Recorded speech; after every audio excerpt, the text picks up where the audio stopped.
Hello again, everyone, and welcome back. And today we're looking at a new cigar company to moi, Dapper Cigar Company. Heard good things. Decided time to step out and see what they're about. Well, today we're looking at their newest cigar, the Desvalido.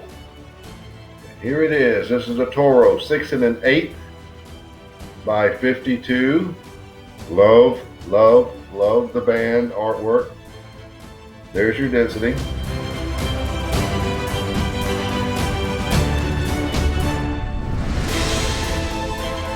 Now, Desvalido roughly translates from Cuban Spanish into those without hope. The lead-in was a little longer than usual because I wanted to give you all the information. I think it's all interesting, specifically the things you learned about the band and how he chose those things. Now, the one thing that I found very interesting is that the blend has an undisclosed tobacco. No origin and no information is known. And he says, when I say he, I mean Ian Reith, I believe it is, Reith, says that makes a difference in the flavors of this cigar. So we're going to find out. Now, it is available in 4 sizes. You saw that coming in too. Those of you who follow my reviews know I like the Toro size, so I chose it. I believe that Corona size, the smaller ring gauge, might be interesting. The others are fairly good size. There's a Lonsdale. There it is, 6 1/8 by 46. That could be interesting. But we have today the Toro, Desvalido Toro, 6 1/8 by 52. Let's see what it's all about. Cigar has a nice little shine to it. It's really not too bad. A little bit of a sheen.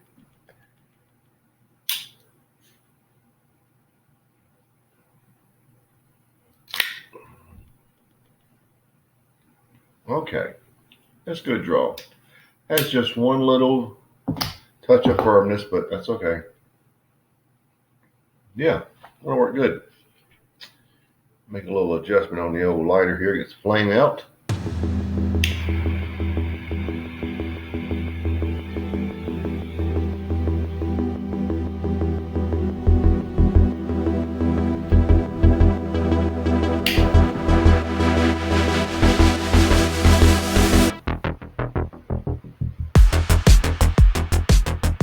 Well, this is one of those cigars that almost has like a soup of flavors.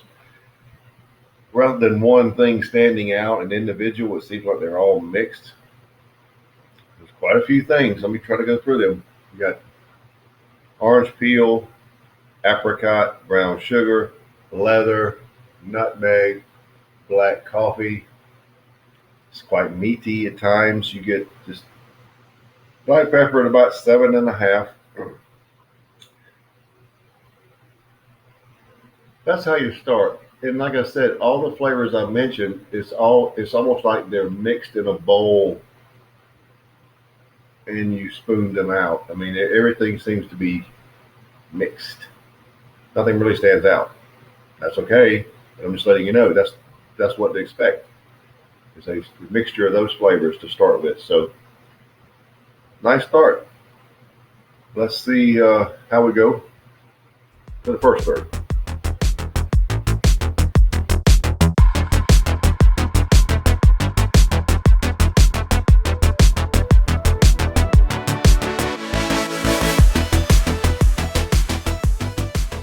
First third, and the flavors are sort of changing just a little bit.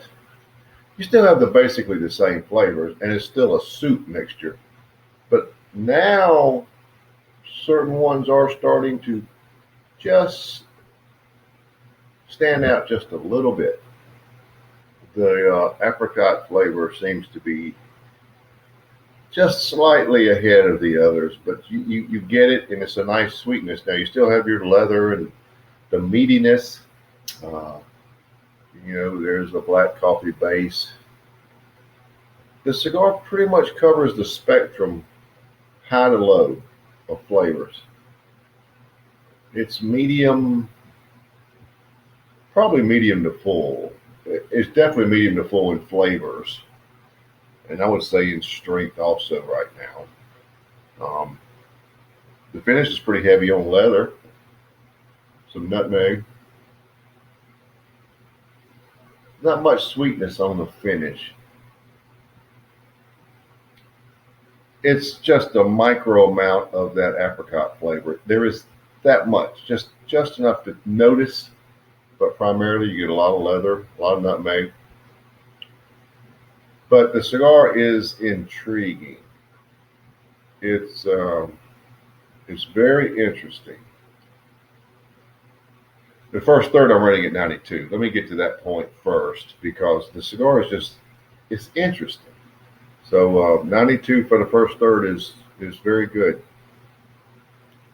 Let's see what happens in the second third.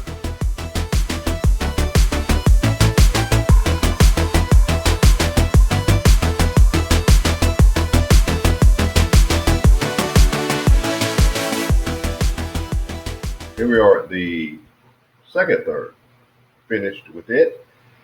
And the cigar is making minor changes.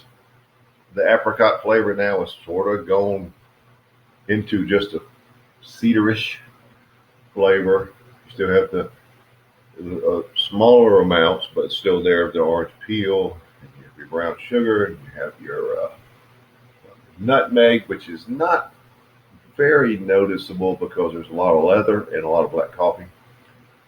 Full body. Finish is still a lot of leather, nutmeg. It really hasn't changed. I mean, there is a minor amount of sweetness, but before we said it was apricot, and I believe you still could call it that, even though it's not on the front end. But it's a very minor amount. It's a lot of leather, a lot of nutmeg. But the cigar continues to be interesting. Something about it is interesting. It has a meatiness to it. It's almost, it's hard to pinpoint exactly what makes it so interesting, but the flavor combination, the strength, everything about it makes it interesting to me. I'm going to hold 92 for the second third. It is that interesting. And it's good. It's good. Very different. So let's see what the final third has.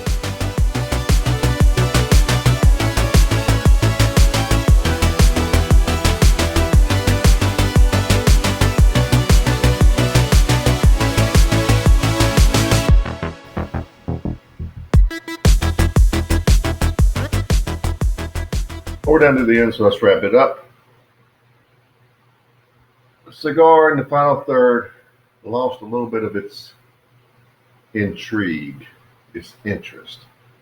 The coffee and the leather really rose. The sweeter notes dipped, so it got out of balance. So you got out of that nice soup mixture where everything was all mixing well and everything was pretty much in balance. Full body, finish is unchanged. I take that back.